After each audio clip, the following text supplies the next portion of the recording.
A Guide to Men, being Encore Reflections of a Bachelor Girl, by Helen Rowland, recording by Corey Samuel. The material for this book was collected directly from nature at great personal risk by the author. Forward. A small file, I doubt not, could contain the attar of the epigrammatic literature of all time. Few of the perfumes of this diminutive form of wit and satire have survived.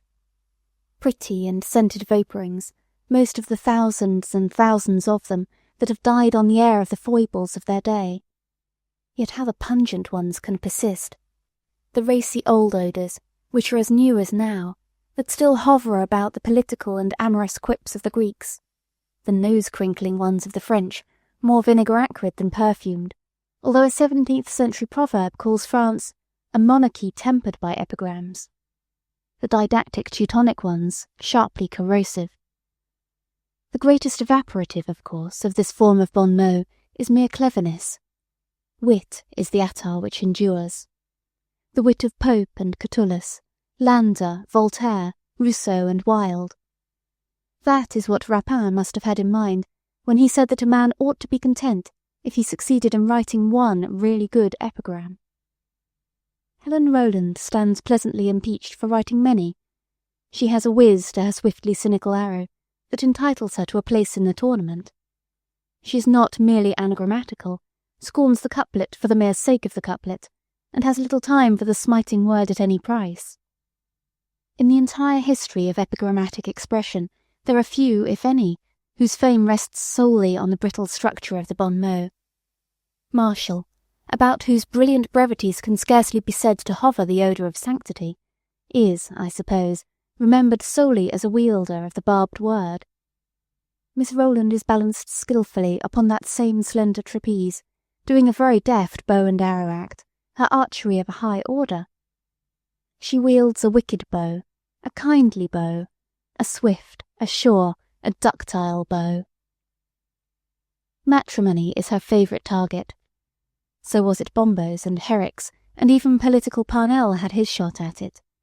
And her little winged arrows are often bitingly pointed with philosophy, satire, wit, and sometimes just a touch of good old homebrew American hokum. For this wise woman with the high-spirited bow behind her arrow, these little pages speak eloquently. Fanny Hurst. Overture. Would you your sweetheart's secret seek to spell? There are so many little ways to tell.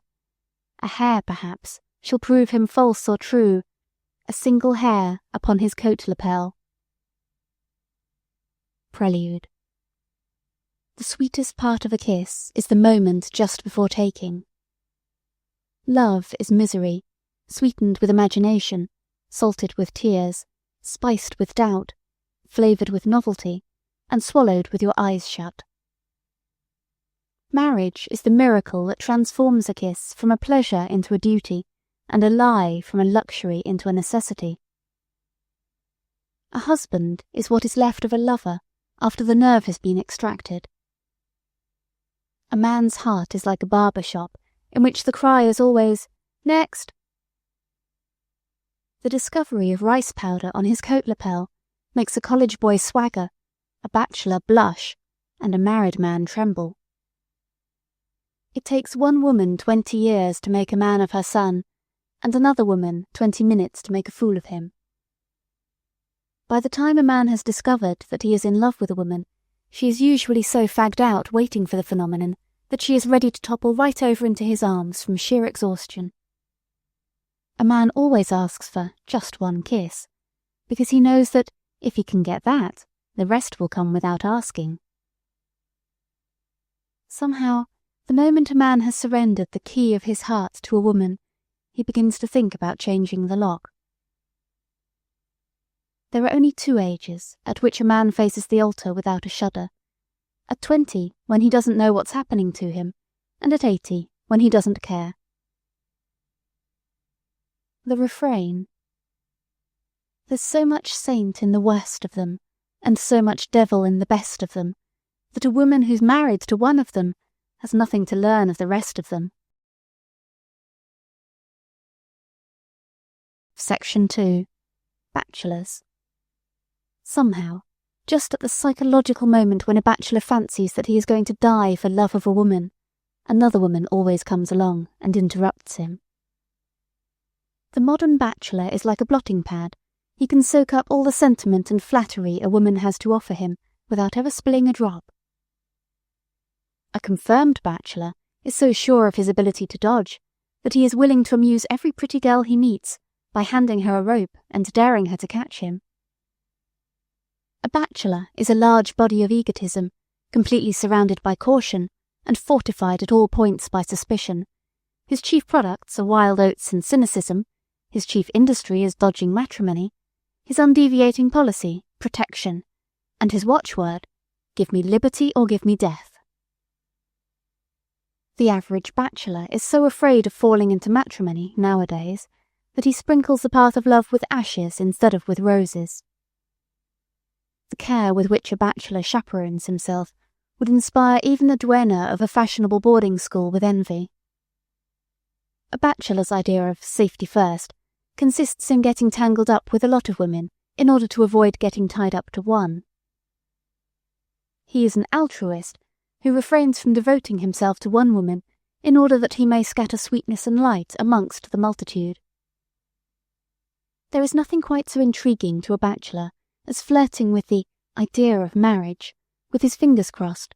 He just loves to consider marrying in the abstract, and to go about pitying himself for being so lonely.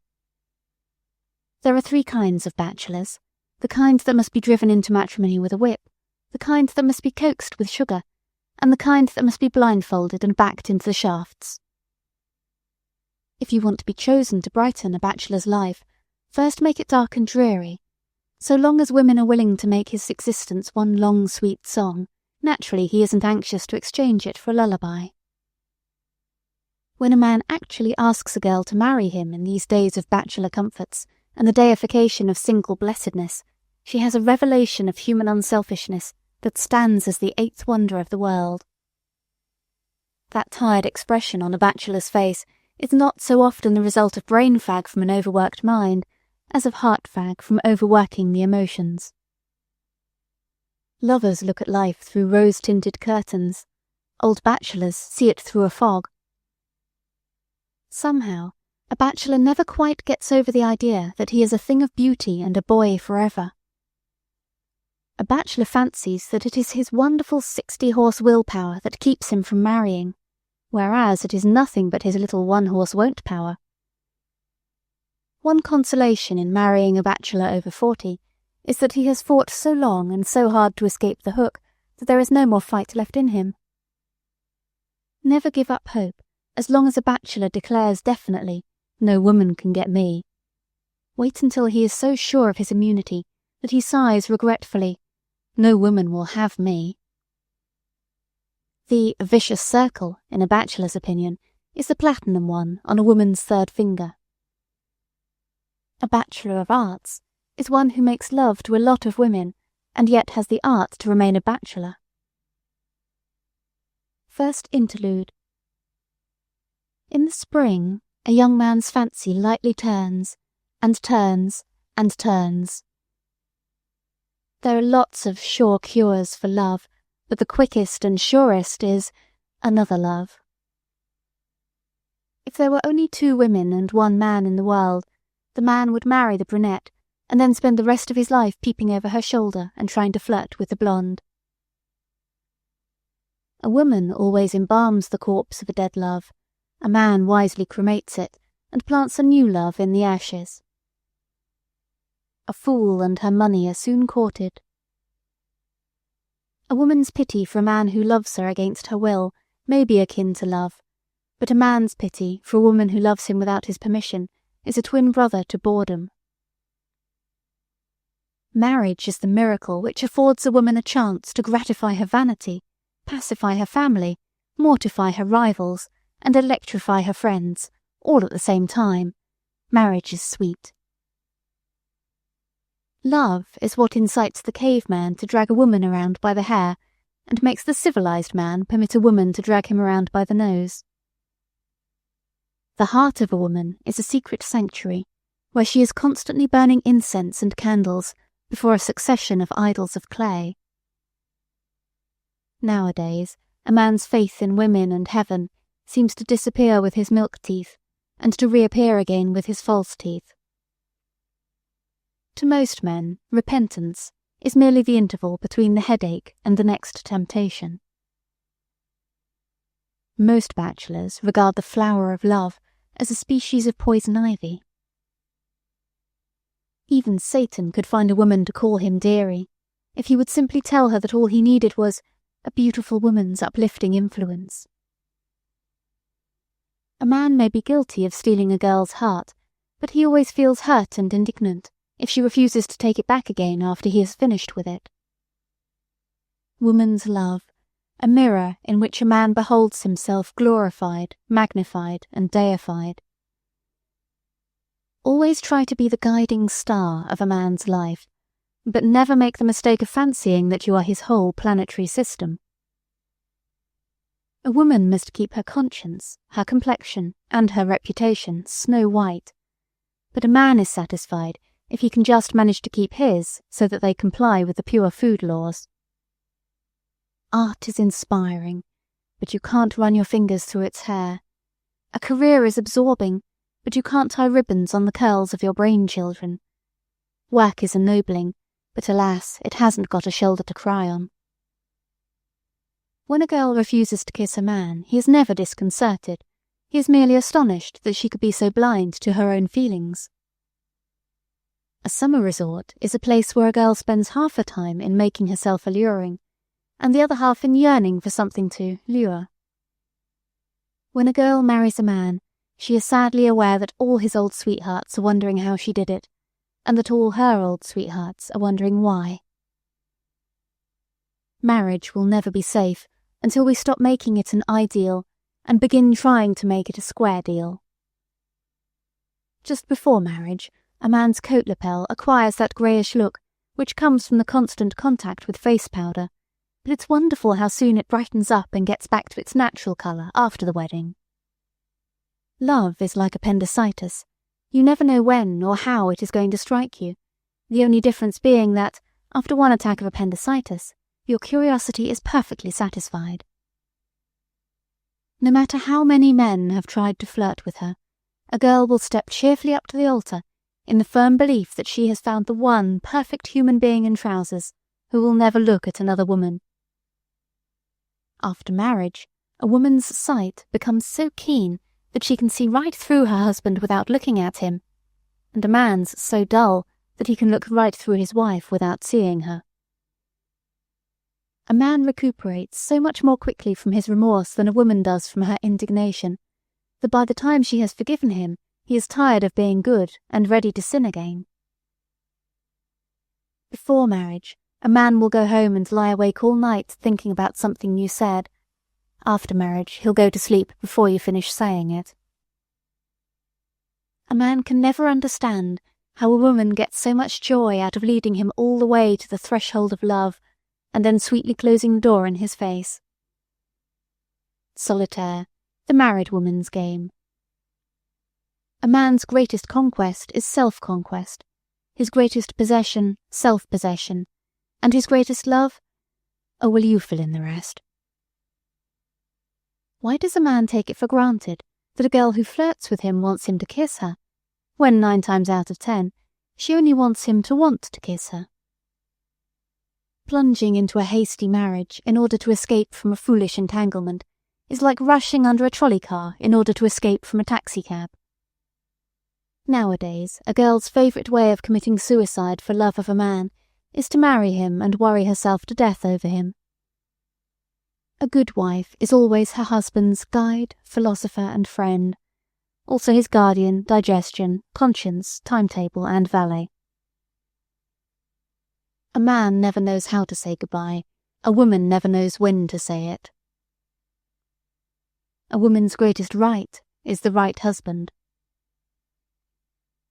A woman might forgive a man for all his sins. It's that stained glass attitude with which he decides to give them up when he is tired of them that exasperates her so. A man doesn't want a wife who places him on a pedestal or keeps him on a footstool, but one who will take him as a mere man, and let him go on being mere. Section 3. True Love. How to Know It. True love is nothing but friendship, highly intensified, flavoured with sentiment, spiced with passion, and sprinkled with the stardust of romance. True love can be no deeper than your capacity for friendship, no higher than your ideals, and no broader than the scope of your vision. True love in the caveman is expressed by a desire to beat a woman and to pull her around by the hair. True love in the Broadwayite is expressed by an insatiable craving to buy things for a woman. True love in a husband is expressed by his willingness to give his wife anything, from the tenderest piece of steak to a divorce if it will make her happy. True love in any man is the essence of unselfishness, and the most selfish thing in the world. It is the selfishness that transcends selfishness, the vanity that puts egotism in the shade. True love in a bachelor is exemplified by his willingness to marry a woman against all his instincts, his sense of self-preservation, and his better judgment. True love in a born flirt is evidenced by his inability to think of any other woman while he is kissing a particular one.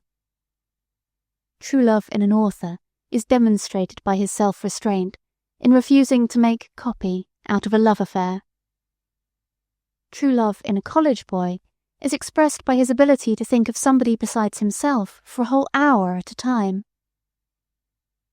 It is the flash of light by which one sees clearly that to do for another, give to another, and sacrifice for another will get one the most happiness out of life. True love in the poet is expressed in soul kisses and by his ability to do any work for days at a time. We speak of falling in love as though it were a pit or an abyss, but true love is the light on the mountain top to which you must eternally climb. True love is a relic of the Victorian age. It still exists here and there, like the buffalo, but in the face of eugenics, feminism, and the growing masculine determination not to marry, it may someday have to take a place beside the dinosaurs in the public museum. Variations. Flirtation is a duel in which the combatants cross lies, sighs, and eyes, and the coolest heart wins. Falling in love consists merely in uncorking the imagination and bottling the common sense. In the medley of love, a man's soul sings a sonata, while his heart plays a waltz and his pulse beats to ragtime. Better be a strong man's rib than a weak man's backbone. True love isn't the kind that endures through long years of absence, but the kind that endures through long years of propinquity. A man seldom thinks of marrying when he meets his ideal woman. He waits until he gets the marrying fever and then idealizes the first woman he happens to meet. Love is what tempts a man to tell foolish lies to a woman, and a woman to tell the full truth to a man.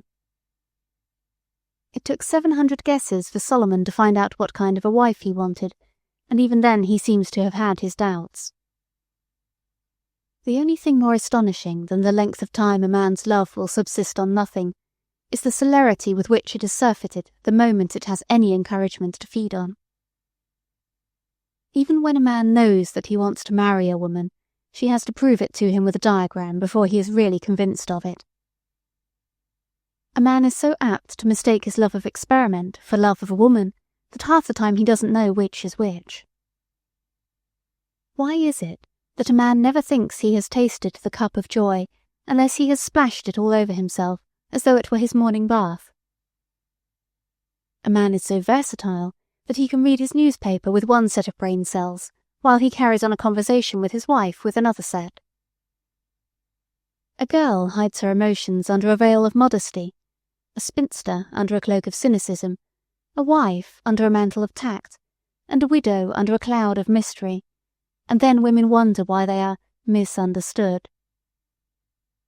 Proposing is a sort of acrobatic feat, in which a man must hang on to his nerve with one hand and to the girl with the other, If he lets go of either, he is lost. In love, as in poker, men play just to play, and then proceed to throw away what has been easily won without any thought of its value.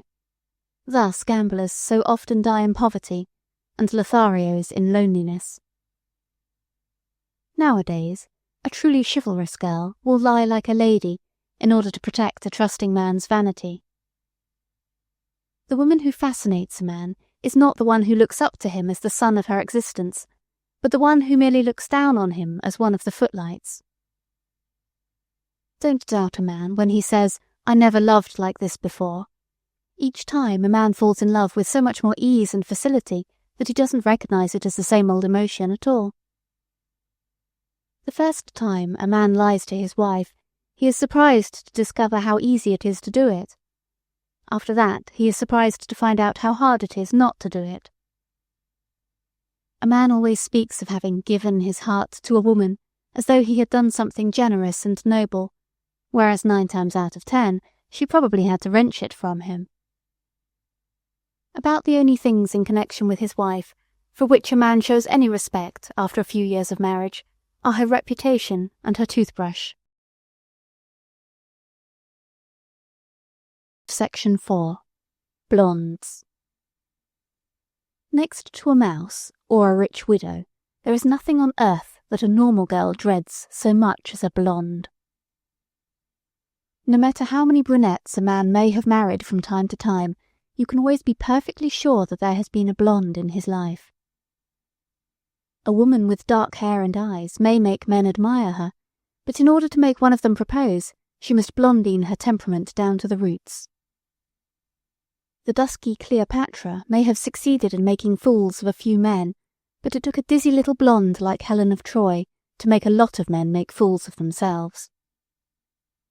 In order to be popular with men in these days, a brunette must either be brilliant, interesting, rich, or beautiful, but a blonde doesn't have to be anything but a blonde. You may fight a brunette, dearie, as woman to woman, but when you fight a blonde, you fight a cherished masculine tradition. Why is it that in all the novels and motion picture plays, the vampires and adventuresses have dark hair and black eyes, while the innocent, persecuted angels are all blondes, whereas in real life it is always the other way round? Generally speaking, there are 2 kinds of blondes: blondes by birth and blondes by preference. These are subdivided into golden blondes, diamond blondes, strawberry blondes, and undecided blondes, that is, those who have not yet decided on their favourite shade. Sometimes illness turns a woman's hair grey, and sometimes it merely turns it dark at the roots. A little peroxide is a treacherous thing. All this talk about the yellow peril is nonsense. There is no more danger in permitting your husband to employ a pretty blonde stenographer than there is in throwing a lighted match into the wastebasket. When love flies out of the window, the tame cat and the sympathetic blonde tiptoe in by opposite doors. Cymbals and kettle drums. This is the great masculine question, whether it is better to marry and live in the constant fear of one woman's frown, or to stay single and live in deadly fear of every woman's smile. Conscience doth make cowards of us all, but not until we've emptied the bottle, tired of the flirtation, and gotten our money's worth out of the game. Marriage, a souvenir of love. Wanted, a wife who can broil a steak with one hand, powder her nose with the other, rock the cradle with her foot, and accompany herself on the harp. Signed, Everyman. When the girls admire him, a young man takes it as a matter of course, but when a widow selects him for her attention, he thrills with the knowledge that he is being stamped with the approval of a connoisseur. Before marriage, a man declares that he would lay down his life to serve you. After marriage, he won't even lay down his newspaper to talk to you. If Achilles' only vulnerable spot was in his heel, then his vanity must have gone to his feet instead of to his head. You can't expect a woman to accomplish much in this life, since she is busy every minute of it either trying to get some man, trying to get along with one, or trying to get rid of one.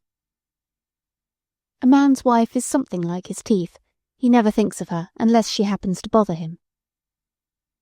Life is a tale that is told. The monk tells his beads, the seer tells fortunes, the lover tells lies, and a woman tells everything. To collect books is a sign of culture, to collect jewels a sign of wealth, but to collect husbands is a sign of paresis.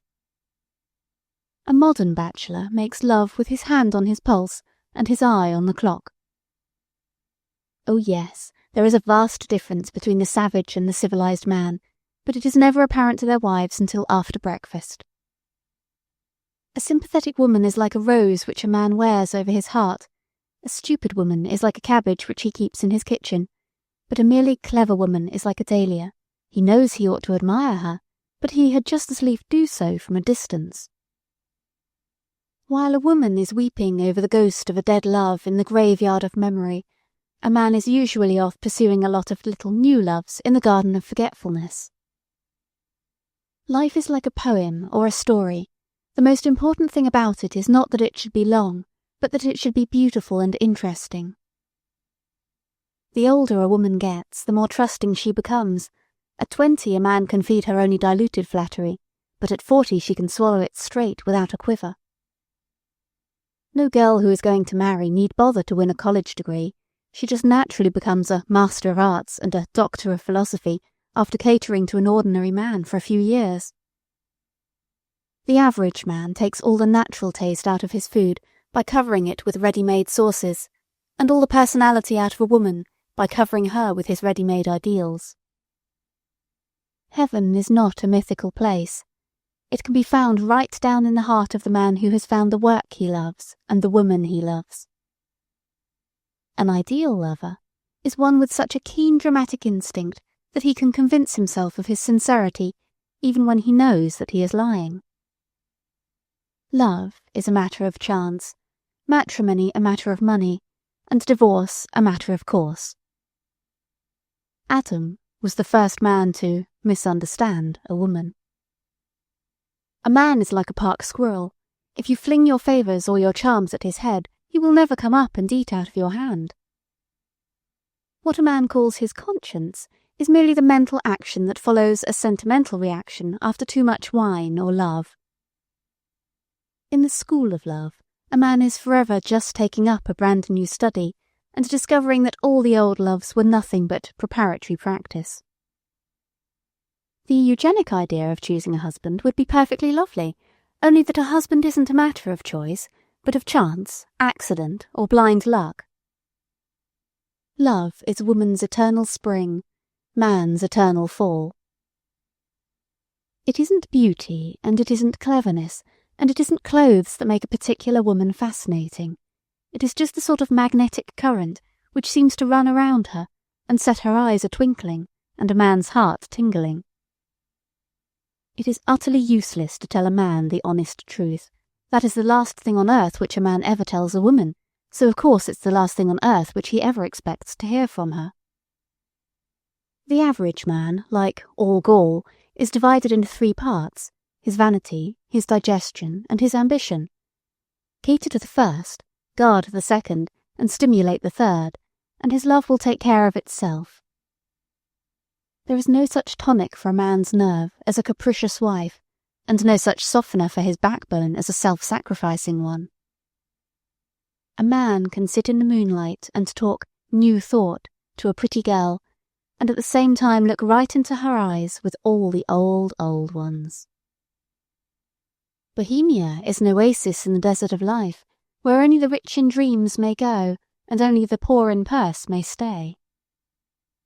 There is no way of 2 people really knowing each other until after they are married and have to share the same dollar, the same table, the same newspaper, and the same chiffonnier. Section 5. What every woman wonders. There are gardens full of flowers that I feared to pluck. There are eyes full of promises that I dared not believe. There are lips full of sweetness from which I turned away. I wonder if paradise holds anything for me, one half so beautiful, as the joys I have renounced for its sake. A man's life is like a musical comedy. There is always one woman in it who is the star, but it takes 99 others to make up the ensemble. Nothing so annoys a man as to have a woman cheer him up while he is enjoying the exquisite luxury of feeling sorry for himself. The modern girl's perfect candour has taken the sin out of sincerity, and most of the sweet scent out of the flower of sentiment. Without the serpent, the Garden of Eden would seem a dull old place to most men. Love is neither a bonfire nor a kitchen fire, but an altar fire to be kept burning forever with prayer and reverence. In the language of love, forever means for quite a little while, and never means not until next season. A fool there was, and he made his prayer, to two women on the same party wire. Love is a matter of give and take, marriage a matter of misgive and mistake. Even a fool knows enough to laugh at a man's joke, but only a born siren knows enough to hang onto his coat lapel and beg him to tell it again. Some men are born for matrimony, some achieve matrimony, but most of them are merely poor dodgers. There are many times when a woman would gladly drop her husband if she did not feel morally certain that some other woman would come right along and pick him up. Alas, in choosing a husband it seems that you've always got to decide between something tame and uninteresting, like a goldfish, and something wild and fascinating, like a mountain goat. Perhaps the first time a young man actually realizes that he is married is when he catches himself looking at other women with that strange, new, wistful sort of interest. It is at once the mission and the punishment of the flirt to go through life tapping the hearts of men that they may overflow for other women. The sweetest things in a woman's life are her yesterdays. The sweetest things in a man's life are his tomorrows. The man who is fondly looking for a perfect angel almost invariably ends by marrying some little devil who knows how to persuade him that her horns are merely the signs of a budding halo. Woman is to most men what heart failure is to the doctors, something that it is always convenient to blame any old thing on. The mind has 1,000 eyes, the heart but one, and that usually goes fast asleep after marriage. Philosophy is the only kind of sweetening with which to make life palatable. Estimated from a wife's experience, the average man spends fully 1/4 of his life in looking for his shoes. An idealist is a man who is content to worship a woman from afar and to let some gross, unselfish materialist marry her and support her. Changing husbands is about as satisfactory as changing a bundle from one hand to the other. It gives you only temporary relief. France may claim the happiest marriages in the world, but the happiest divorces in the world are made in America. No doubt, even Solomon told each of his 700 wives that he had merely thought he loved the others, but that she was the only girl he ever really cared for in just that way. Love is what makes a man appear blissfully happy when a woman is mussing up the precious wisp of hair across his bald spot. Love is what makes a woman laugh delightedly when a man is telling her for the second time a story which she knew by heart before he told it to her the first time.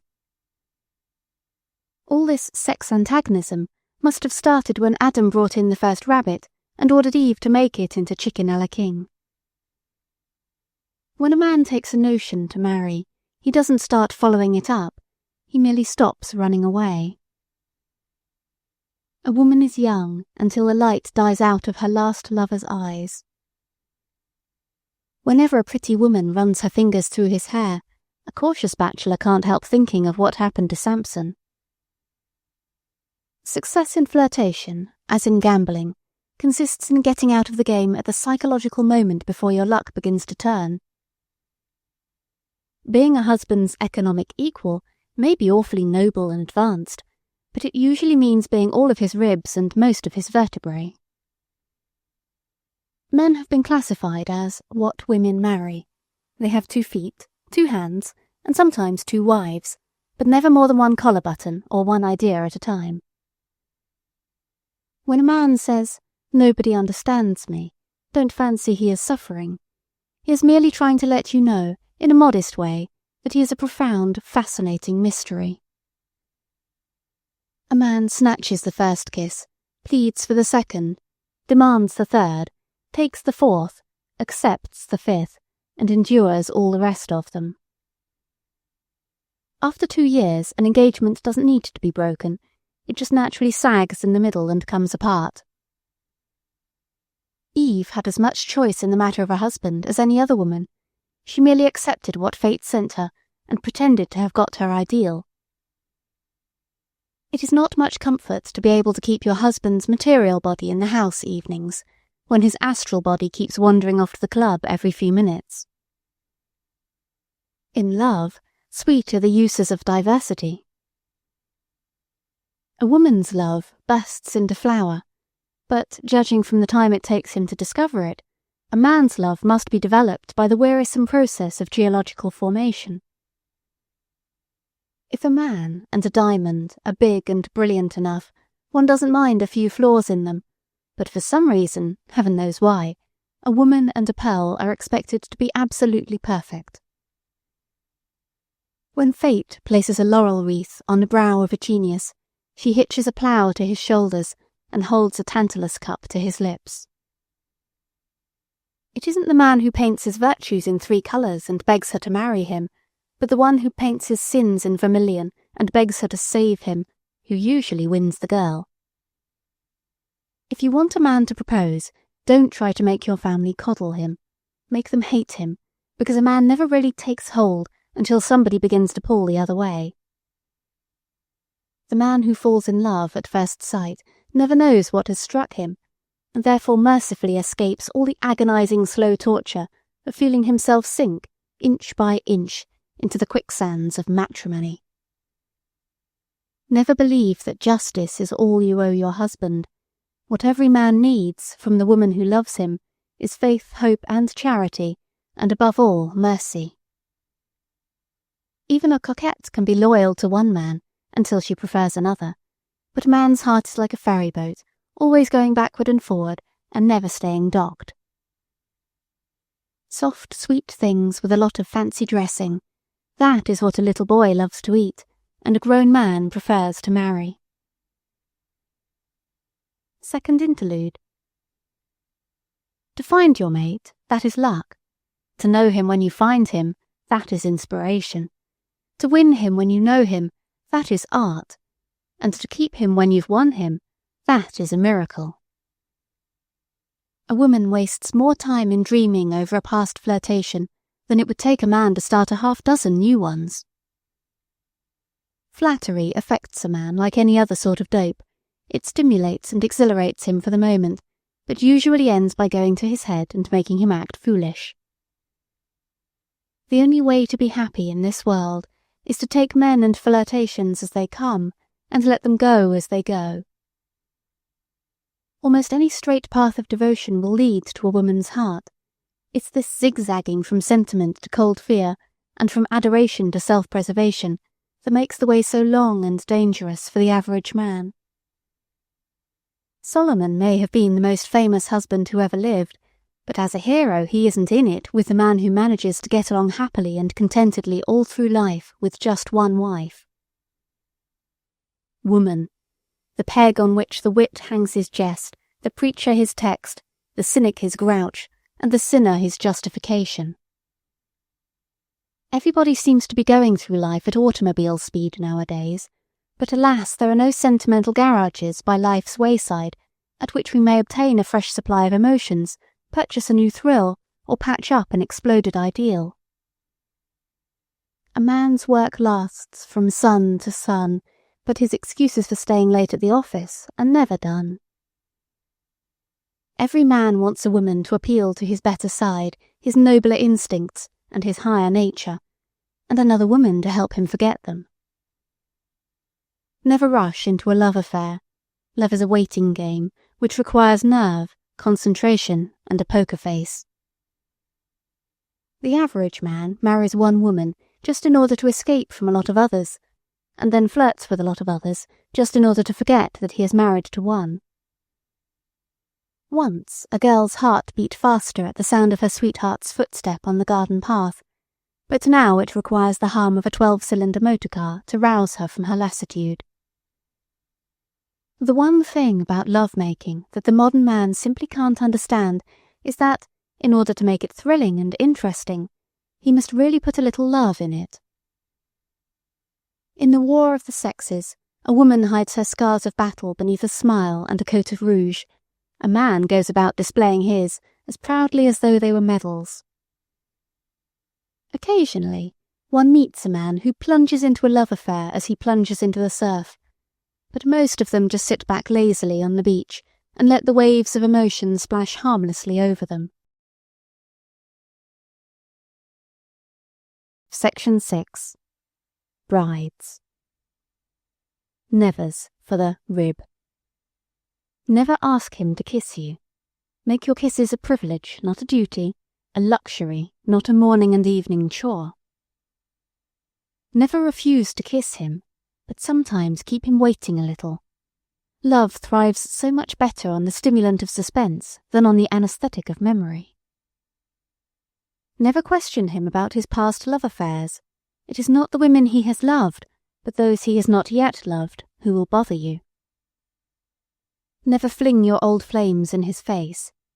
If you do, he will soon cease to be jealous of the men you might have married and begin to envy them. Never accuse him of being less ardent than he was before he married you. Many a husband would never discover that he was no longer madly in love if his wife did not constantly keep reminding him of it. Never chide him for the same fault more than once. A man can become so accustomed to the thought of his own faults that he will begin to cherish them as charming little personal characteristics. Never refer to your own defects. A man always accepts a woman at her own valuation, and he doesn't prize anything that advertises herself as a second. Never laugh at him. Woman is supposed to be the only human joke, and man the only laughing animal, except the hyena. Never cry before him. A woman's tears soon wash all the colour out of a man's love. After the third deluge they have no power to move him, except to move him out of the house. Never threaten him, scold him, nor argue with him. Act. A woman's arguments affect a man as water does a cat. He simply waits for them to dry up, and then he goes out and does as he pleases. Never doubt his word, even when you know he is lying. A husband is like religion. To give you any real comfort, he must be taken with blind faith. Never put him on a leash. The dog, or the husband, that has to be tied is always the one that eventually has to be advertised in the lost columns. Never forget that marriage should be a privilege, not a prison, home a refectory, not a reformatory, and wives jolliers and not jailers. Syncopations. The greatest shock a temperamental woman can receive is to wake up and find that she is married to a human being instead of an ideal. A soulmate is seldom the siren who manages to drive a man to distraction, but just the sympathetic little thing who always happens to come along when he is looking for distraction. Hanging on a man's word may flatter him, but hanging on his neck merely frightens him. Every gay dog has his day after. One may be loved forever. It is the vain desire to go on being a heartbreaker after one's flirting days are over that constitutes the real tragedy of age. A man regards a woman's love first as an unattainable dream, then as a boon, then as a blessing, then as a right, then as a matter of course, and last as a punishment. A man's idea of preserving the unities is to find out what side of an argument his wife is on, and then take the other side, in order to keep it from sagging. After a bachelor's heart has been patched up, cut down and remodelled to fit the romantic ideal of one girl after another, there is seldom enough of it left to go all the way around the honeymoon. There is no question of degree in matrimony. You can be a little bit in love, or a little bit ill, but you can't be a little bit married or a little bit dead. Telling lies is a fault in a boy, an art in a lover, an accomplishment in a bachelor, and second nature in a married man. If your husband is wrapped up in his work from 9 a.m. to 6 p.m., you needn't bother to investigate his morals. Satan wouldn't waste his talents trying to tempt a man with so little time and energy for the devil's business. You can't argue, frighten, or nag a man into loving you just because he ought to. Because, dearie, love is not exactly a man's feeling for a thought censor, a creditor, or a critic on the hearth. There are more ways of killing a man's love than by strangling it to death, but that's the usual way. In matters of the heart, most men are still in a state of barbarism, slightly tempered by woman. A man is never old until his spirit is worn out, his rosy hopes have turned grey, his illusions have faded, and he has wrinkles on his heart. An optimist is merely an ex-pessimist, with his pockets full of money, his digestion in good condition, and his wife in the country. Every time a man hits a woman's vanity, he makes a dent in her love. A man's first lie wounds a woman's heart, the second breaks it, the third mends it, and all the rest simply harden it. Dissimulation is the price of peace, but it's awfully hard for a married woman to preserve the peace by deceiving her husband into thinking that he is deceiving her every time he tries. Of course men are not so suspicious as women. A woman in love would be jealous of a store dummy, but how can a man possibly suspect that any girl on whom he may bestow himself could ever think of anybody else? A good woman inspires a man, a brilliant woman interests him, a beautiful woman fascinates him, but the considerate woman gets him. There never was a man too near-sighted to see the look of admiration in a pretty woman's eyes.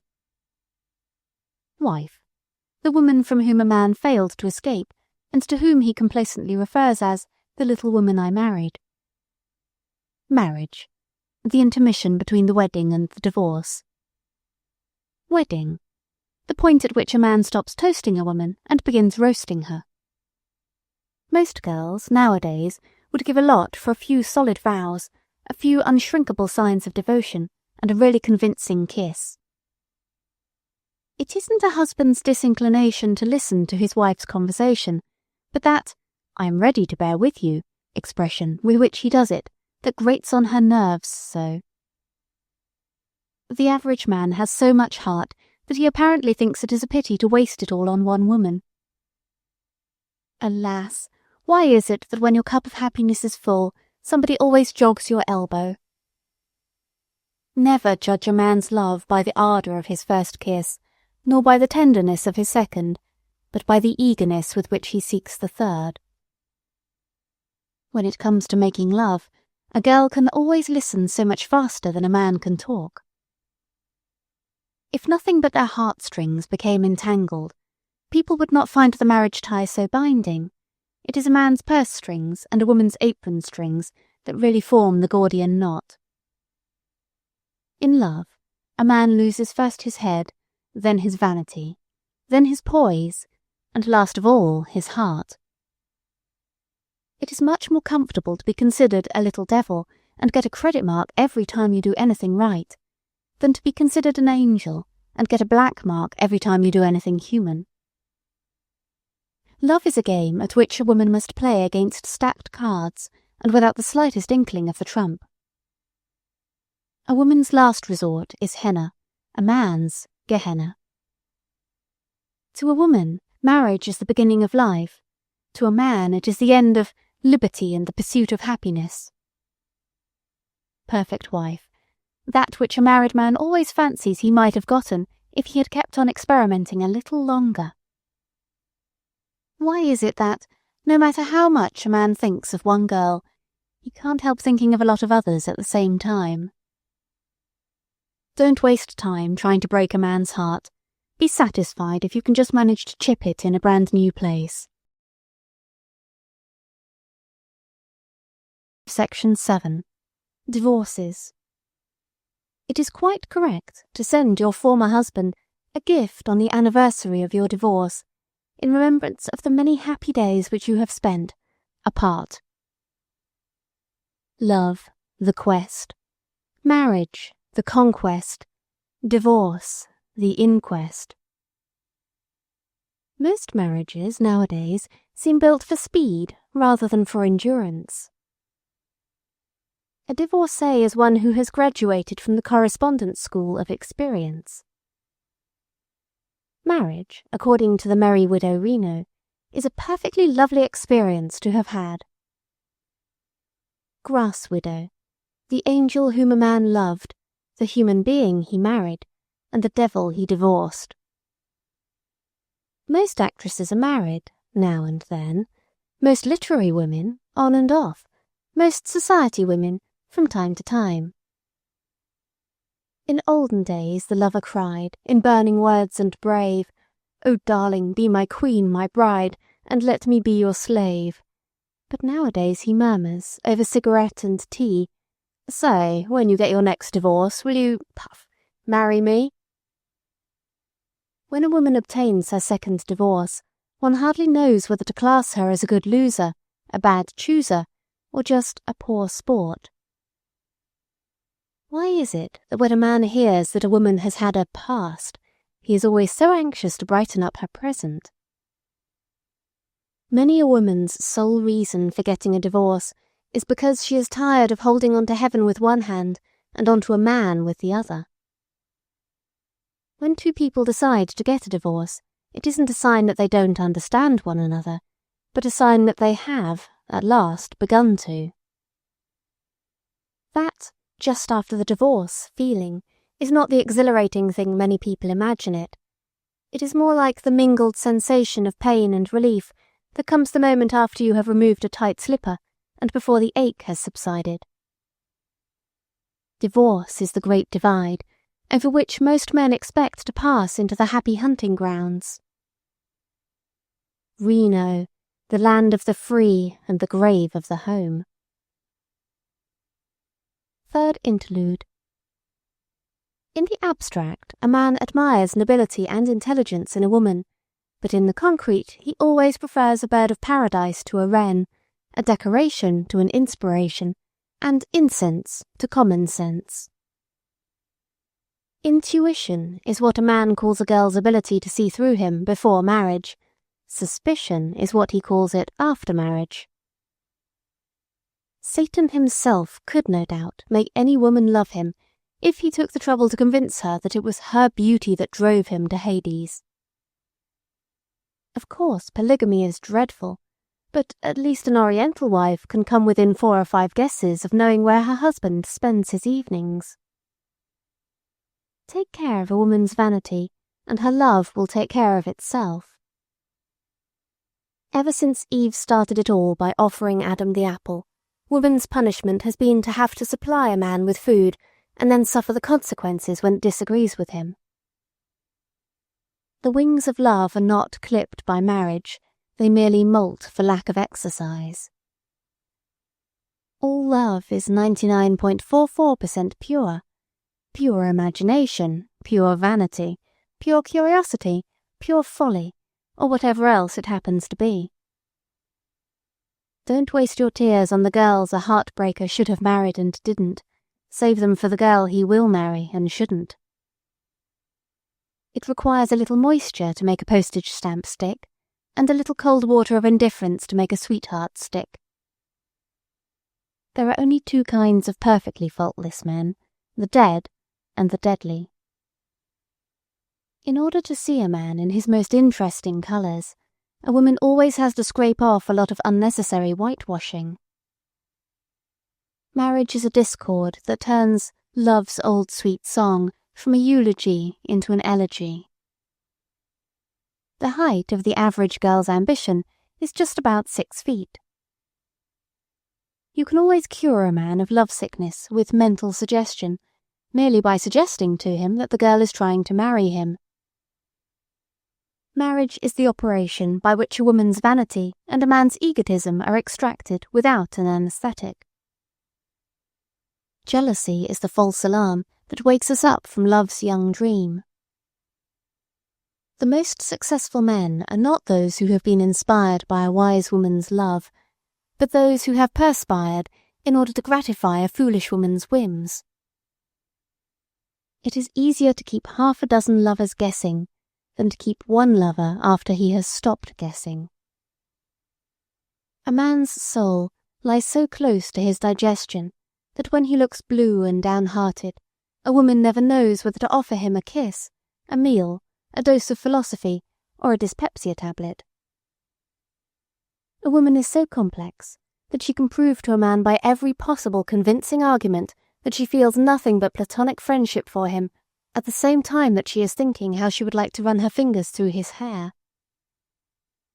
One reason why a man's life is so much fuller than a woman's is because he spends nearly 3/4 of it in hunting up things for a woman to do. Oh yes, a woman always looks up to a brave, strong man whom she can respect, and then, 9 times out of 10, goes and marries some pallid weakling whom she can mother. A man spends his boyhood struggling against an education, his youth struggling against matrimony, and his middle age struggling against embonpoint, but sooner or later he succumbs to all of them. No man wants an equal, but an angel. If Satan himself should decide to marry, he wouldn't go around looking for a congenial little Satanette, but for a paragon who had a pull with St. Peter. Half a love is better than none. Section 8. Widows. A widow is a fascinating being with the flavour of maturity, the spice of experience, the piquancy of novelty, the tang of practised coquetry, and the halo of one man's approval. Second mourning is that interesting period at which a widow continues to weep with one eye while she begins to flirt with the other. When a widow comes in at the door, a débutante's chances fly out of the window. No matter how many wrinkles a widow may have in her face, she always has enough at her fingertips to offset them. Even a dead husband gives a widow some advantage over a spinster. The very debts her husband left afford her something to boast about to the unmarried woman who has only her own board bills to pay. A girl takes a man for better or for worse, but a widow merely takes him for granted. Girls are the milk and honey which sweeten a man's life. Widows, the caviar and wine which relieve its flatness and give it spice and piquancy.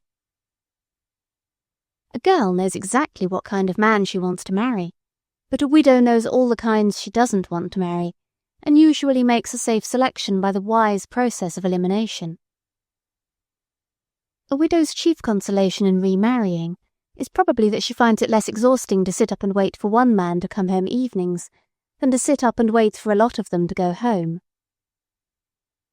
Widows have all the honour and glory without any of the trials of matrimony. A live husband may be a necessity, but a dead one is a luxury. Matrimony is the price of love, widowhood the rebate. Improvisations. Spring flowers are like spring love, so sweet and tender, but doomed to fade quickly. It's in the autumn of life, or of the year, that we get the hardy variety of either.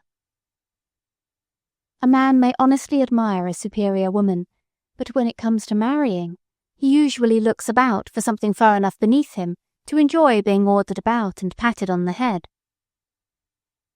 A girl's heart is like her dressing table, crowded with tenderly cherished little souvenirs of love. A man's, like his pipe, is carefully cleaned and emptied after each flame has gone out. A man doesn't ask a girl to name the day anymore. He merely pleads guilty to loving her, and then closes his eyes while she passes sentence on him, and decide when he shall begin serving time. When a woman reforms, she bleaches her conscience down to the roots as she does her hair. A man simply gives his a coat of whitewashing, so that he will have a nice clean space in which to begin all over again. When a bachelor sniffs through his letters before opening them in the morning, it is not a sign that he is looking for dynamite, but that he is looking for a note bearing a brand of sachet, which he has mistaken for some girl's sweet personality. At the awakening from love's young dream, the woman's first thought is, how can I break his heart? The man's, how can I break away? A man falls in love through his eyes, a woman through her imagination, and then they both speak of it as an affair of the heart. No, Clarice. A man's idea of being loved isn't exactly being followed around with a hot water bottle, a box of pills, and the eternal question, do you love me as much as ever? One grass widow doesn't make a summer resort, but she can always make it interesting. When a man has baggy trousers nowadays, it is from falling on his knees to an automobile, not to a girl. A black lie always shows up against the dazzling background of truth. It's all the little white ones a man keeps telling you that can't be spotted or distinguished from the rest of his conversation. The only time when a sense of humour profits a woman anything is when she can laugh at herself for having tried to charm a man by dazzling him with it. Most men fall in love with a sudden jolt and wake up to find that they are married to an impulse. It's a lame love that has to be carried through the honeymoon in a $3,000 touring car. In the mathematics of a bachelor, 1 kiss makes a flirtation, 2 kisses makes 1 conquest, 3 kisses make a love affair, and 4 kisses make one tired. There are chain smokers who light 1 cigarette from the dying end of another, and there are also chain lovers who light 1 flame from the dying embers of another. Eve had one advantage over all the rest of her sex. In his wildest moments of rage, Adam could never accuse her of being just like her mother. Every woman has a different notion of an ideal husband, but every woman's ideal lover is the same impossible combination of saint and devil, brute and baby, hero and mollycoddle, that is never seen anywhere off the stage or outside the pages of a best thriller. Love is a voyage of discovery, marriage the goal, and divorce the relief expedition. A man never can comprehend why a woman can't understand how he can be dead in love with one girl and acutely alive to the charms of a lot of others at the same time. Jealousy is the tie that binds, and binds, and binds. It is not the fear of being shipwrecked that keeps a bachelor from embarking on the sea of matrimony. It is the awful horror of being becalmed. Nowadays, most women grow old gracefully, most men disgracefully. A man can forgive a woman for having made a fool of herself over any man on earth, except himself. Eternity. The interval between the time when a woman discovers that a man is in love with her and the time when he finds it out himself and tells her about it. The follies which a man regrets the most in his life are those which he didn't commit when he had the opportunity. In the average man's opinion, the command, "Thou shalt not steal," does not apply to a kiss, a heart, an umbrella, a hotel, or an after-dinner story. To a woman, the first kiss is just the end of the beginning. To a man, it is the beginning of the end. The qualities a man seeks in a bride no more resemble those he will want in a wife than a cabaret rag ditty resembles a lullaby, but 2 years ahead is farther than any man can see when he is looking into a pretty girl's eyes. Section 9. Widowers. You may groom, you may polish him up as you will, but the mark of the married man clings to him still. The tenderest, most impressionable thing on earth is the heart of a yearling widower. Of course, it is easier to marry a widower than a bachelor. A man who has been through the Armageddon of one marriage has no spirit of battle left in him. When a widow begins curling her hair again, or a widower begins worrying about his thinness on top, Cupid chuckles and gets out his arrows, and Satan smiles behind his hand. In the matrimonial market, a seasoned bachelor is just a shop-worn remnant. A divorcee is a cast-off, second-hand article, but a widower is a treasured heirloom inherited only through death. After his wedding day, a man usually tucks all the flattering adjectives and tender nothings in his vocabulary away in a pigeonhole and marks them not to be opened until widowerhood. Perhaps there may not be so much excitement in marrying a widower, but there is a lot more comfort in getting something that another woman has broken into double harness than in lashing yourself to a bucking bronco fresh from the wild. No matter how unhappy a man may have been with his first wife, nothing on earth will make him flatter her successor by acknowledging that she was not a combination of Circe, St. Cecilia, and Venus de Milo. The girl who marries a widower may be a sort of second edition, but the girl who marries a seasoned bachelor is apt to be a 42nd edition. When a widower vows he will never marry again, listen for the wedding bells. The never-agains are the easiest fruit in the garden of love. It's the never-at-alls who are harder than a newsboy's conscience, colder than yesterday's kiss, and less impressionable than a boarding-house steak. If a woman could foresee how irresistible her husband would look, with a bereaved expression on his face and a black band on his coat sleeve, it would give her the strength to live forever. Some widowers are bereaved, others relieved. A man may forget all about how to make love during 10 years of matrimony, but it's wonderful how quickly he can brush up on the fine points again after he becomes a widower. Fourth interlude. A man always looks at a woman through either the right or the wrong end of a telescope, and thus always sees her as a divinity or a devil, never as a human being. Business girl's motto: better marry and be a poor man's slave than stay single and be a rich man's stenographer. When a clever girl lets fly the arrows of wit, she should be careful to see that a man's vanity is not the bullseye. It is difficult for a man to reconcile a girl's absorbing interest in picture hats, pearl powder, and Paquin models with real brains, but somehow his own enthusiasm for baseball and golf never seems to him incompatible with superior intelligence. Don't fancy your husband has ceased to love you merely because he no longer seems to notice your presence around the house. Wait till he gets so that he doesn't even notice your absence. A good husband is one who will get up and lift the ice off the dumbwaiter, instead of lying back and lifting his voice to tell you how to do it without hurting your itsy-bitsy fingers. The shallower a man's love, the more it bubbles over into eloquence. When his emotions go deep, words stick in his throat and have to be hauled out of him with a derrick. To be happy with a man, you must understand him a lot and love him a little. To be happy with a woman, you must love her a lot and try not to understand her at all.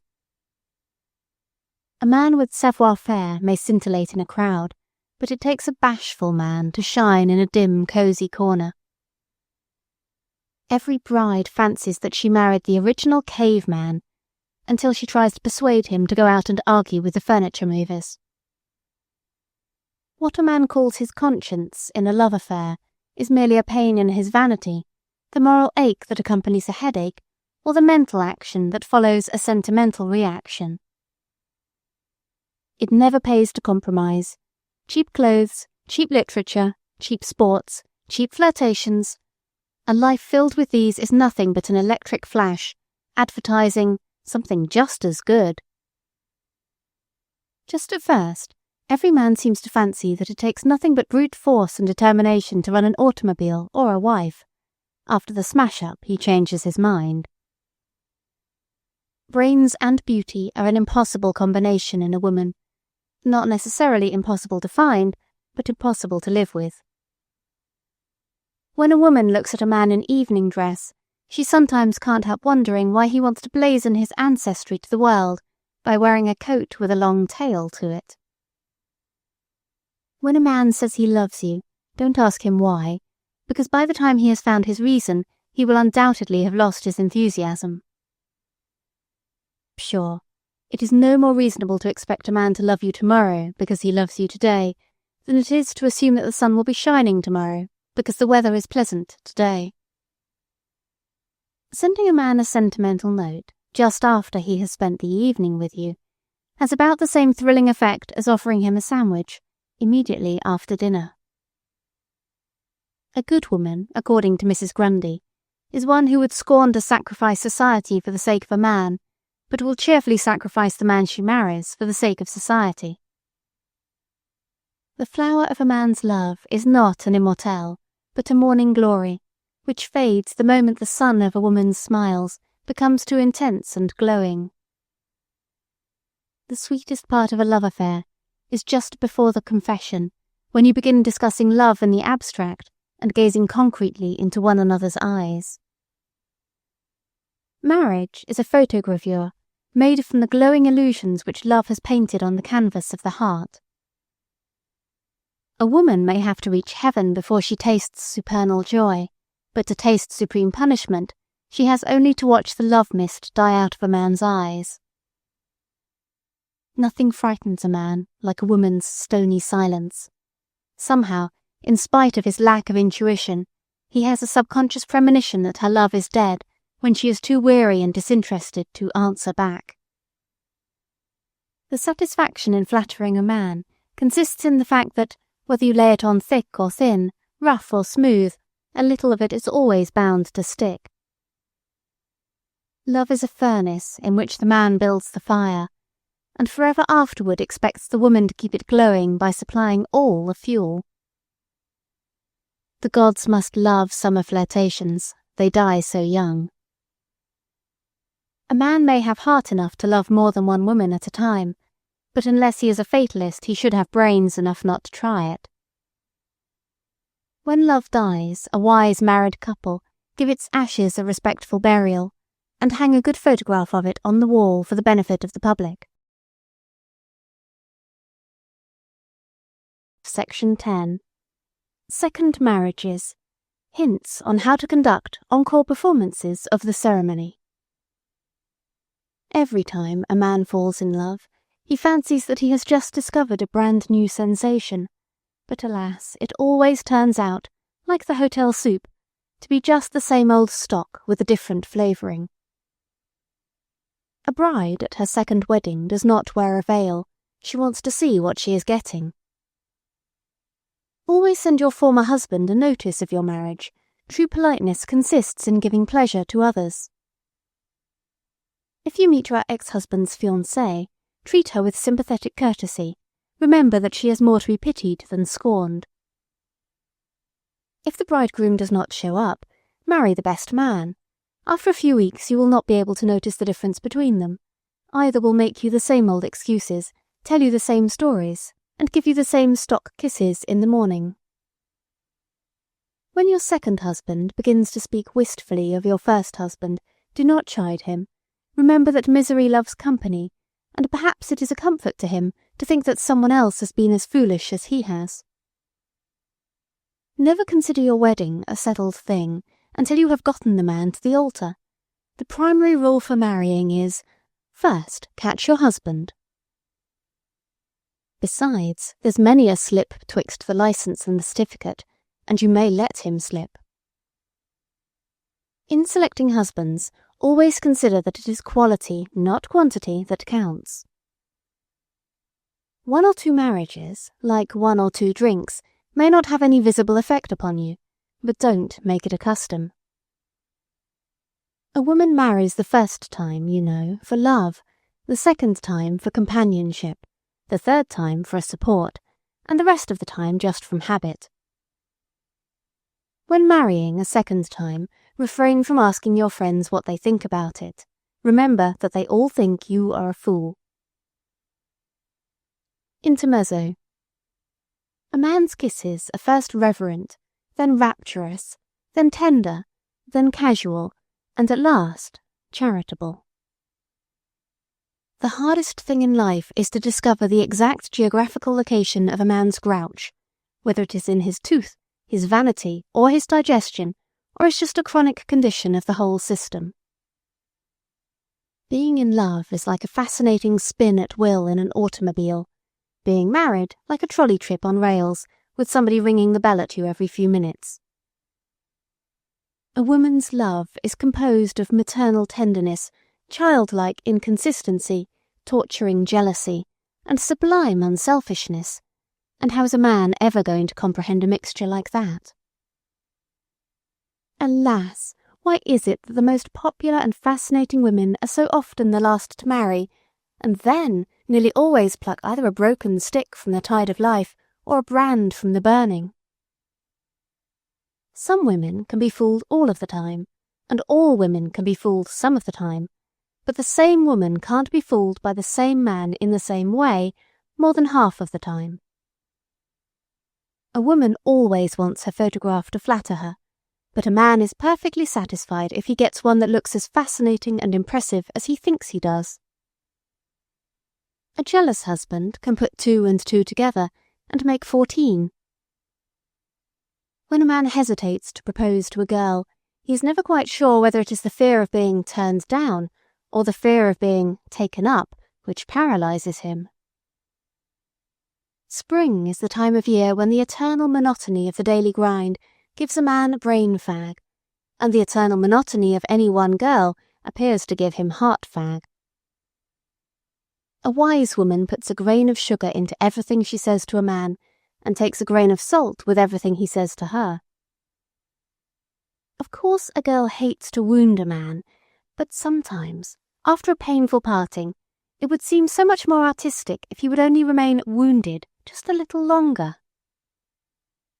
Making a man promise to drop a woman simply excites his sympathy for her, so that, before he has fairly cut the string, he is anxious to tie a knot in it again. The hardest task of a girl's life nowadays is to prove to a man that his intentions are serious. Love without faith, illusions, and trust is, Lord forgive us, cinders, ashes, and dust. A man who strays for love of a woman may sometimes be reclaimed, but the man who strays for love of amusement or love of novelty will never stay put for any girl. Most girls nowadays would give almost as much for a little genuine sentiment and a really convincing kiss as for a genuine old master and a really convincing novel. There are 100 things that the cleverest man in the world can never understand, and 99 of them are women. Many a man who is too tender-hearted to pour salt on an oyster will pour sarcasm all over his wife's vanity, and then wonder why she always shrivels up in her shell at the sight of him. A grub may become a butterfly, but the man who marries a butterfly, expecting her to turn into a grub, should remember that nature never works that way. A married man's hardest cross is not to be able to brag to his wife about the women who tried to flirt with him. Plato has lured more men into matrimony than Cupid. A man can see an arrow coming and dodge it, but platonic friendship strikes him in the back. Many a man has started out to string a girl and gotten so tangled up that the string ended up in a marriage tie. Habit is the cement which holds the links of matrimony together when the ties of romance have crumbled. He that telleth a secret unto a married man may prepare himself for a lot of free advertising, for lo, the conjugal pillow is the root of all gossip. To make a man perfectly happy, tell him he works too hard, that he spends too much money, that he is misunderstood, or he is different. None of this is necessarily complimentary, but it will flatter him infinitely more than merely telling him that he is brilliant, or noble, or wise, or good. After a woman has lain awake half the night in order to be able to call her husband in time to catch his train, it's rather hard to be hated for it, just like an alarm clock. A man expects a woman to laugh at all his jokes, admire all his bon mots, agree with all his opinions, and be blind to all his faults, and then he scornfully wonders why women are so hypocritical. A diamond and a lump of coal are merely 2 varieties of carbon, but they are as different as the 2 things which the right wife and the wrong wife can make of the same man. Sometimes man proposes, and then keeps the girl waiting until the Lord kindly interposes. A woman flees from temptation, but a man just crawls away from it in the cheerful hope that it may overtake him. Section 11. Woman and her infinite variety. A leaf from Adam's Dictionary. Woman, a divine creation for the comfort and amusement of mankind. Rib, that part of a man's self of which he thinks the least and brags the most. Wife, the inferior fraction. The excuse for all a man's sins, the cause of all his failings, the keeper of his conscience, the guardian of his digestion, and the repository of his grouches. Better half, the half that is always left at home. Coquette, any woman who is so unreasonable as to not return a man's affections. Flirt, any woman over whom a man has insisted on making a fool of himself. Old maid, an unmarried woman with more wrinkles than money. Bachelor girl, an unmarried woman with more money than wrinkles. Kitten, any woman under 60 for whom a man feels a temporary tenderness. Queen, a pretty woman whom a man has not yet kissed. Ideal, the particular woman to whom a man happens to be making love. Clinging vine, a woman who allows her husband to think that he is having his own way. Helpmate, a combination of playmate, soulmate, and light-running domestic. Goddess, an impossible woman who exists only in novels and in a man's imagination. Paragon, the kind of woman a man ought to marry, wants to marry, intends to marry, and never does. Pessimism is a man's natural reaction after too much of anything: wine, love, food, flirtation, or optimism. Maxims of Cleopatra. 1. These 3 things man feareth: oysters out of season, a babe that plays with fire, and a woman who can reason. 2. Last year's sandals and yesterday's fish, last night's kisses and last week's wish, are, to a man, things gone and past, likewise the woman before the last. 3. The soul of a man is white, or black, or yellow, or dun, but a woman's soul is a rainbow and a Roman sash in one. 4. Empty the words of the prayer when the Pharisee prayeth aloud. Empty the words of love when he praiseth thee in a crowd.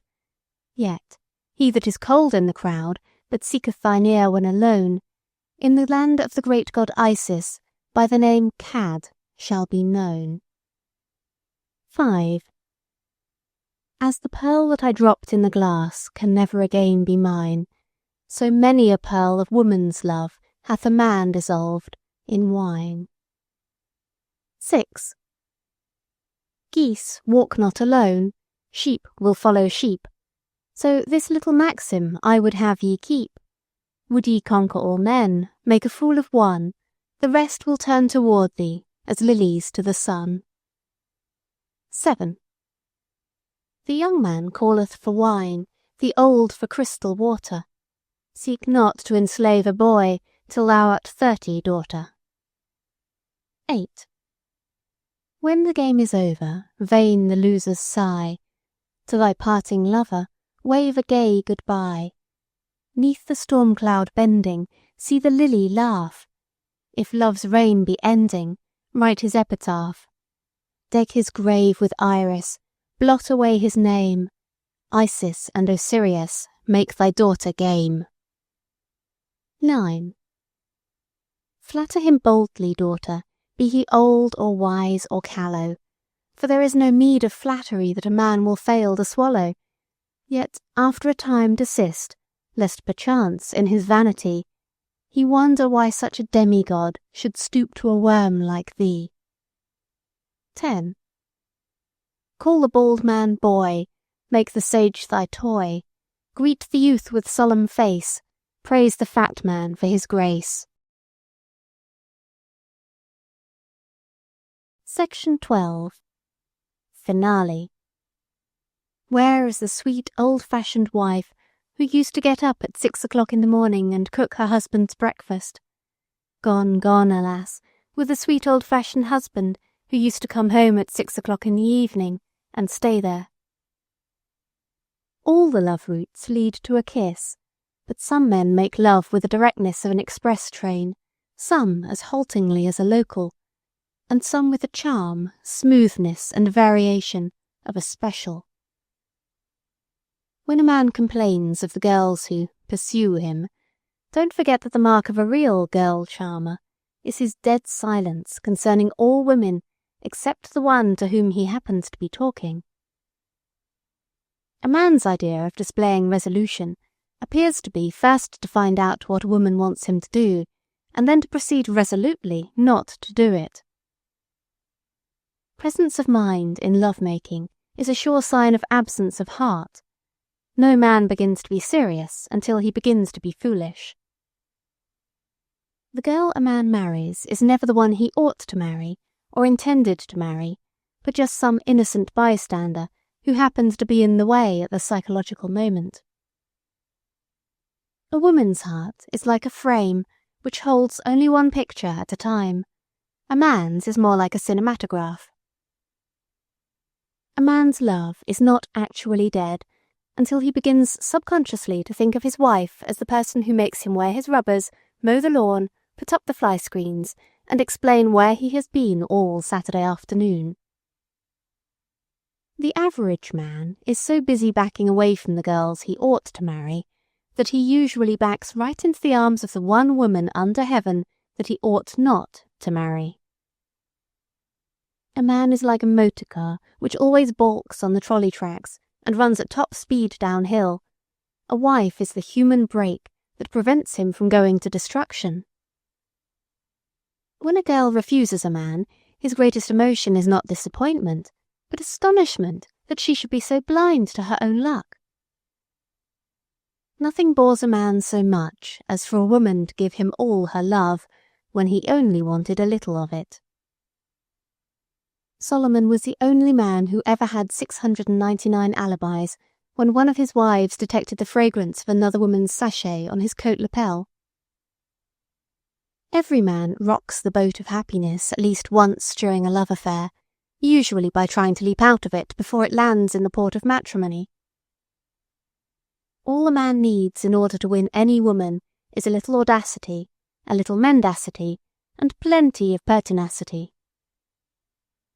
The only chain that can bind love is an endless chain of compliments.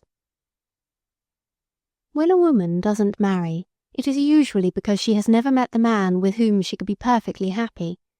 But when a man remains single, it is usually because he has never met the woman without whom he could not be perfectly happy.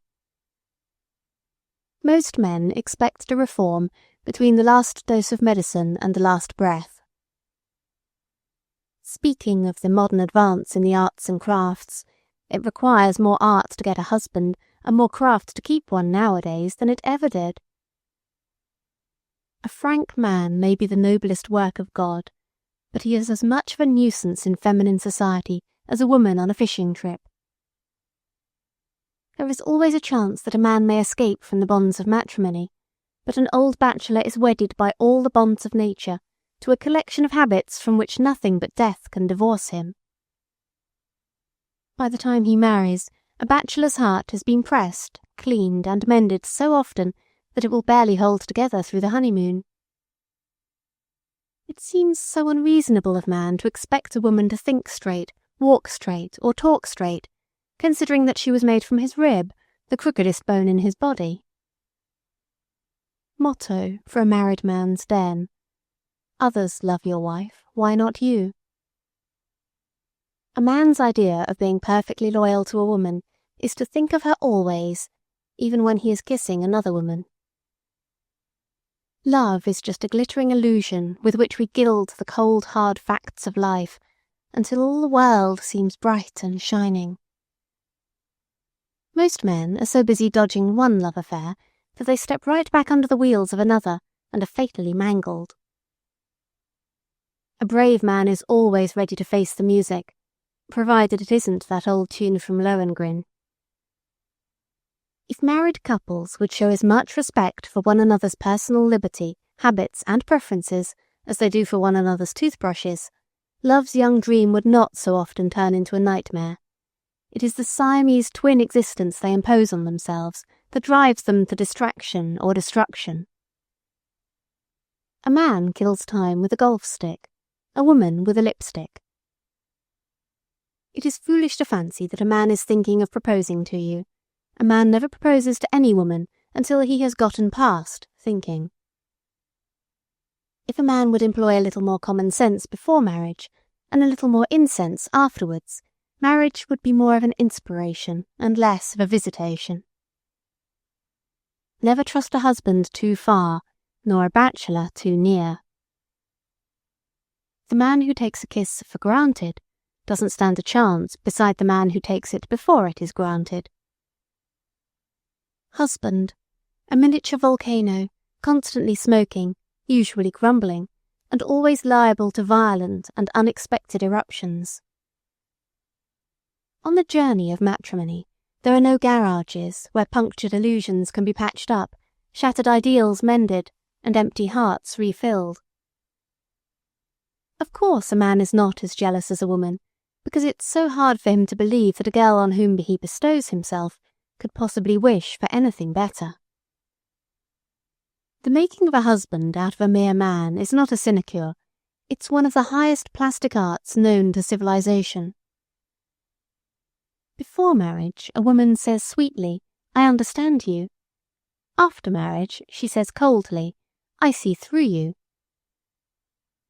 Oh, what is so stupid as last year's song, so foolish as last year's fashion, so completely forgotten as last year's girl, and so dead as a last year's passion? Curtain.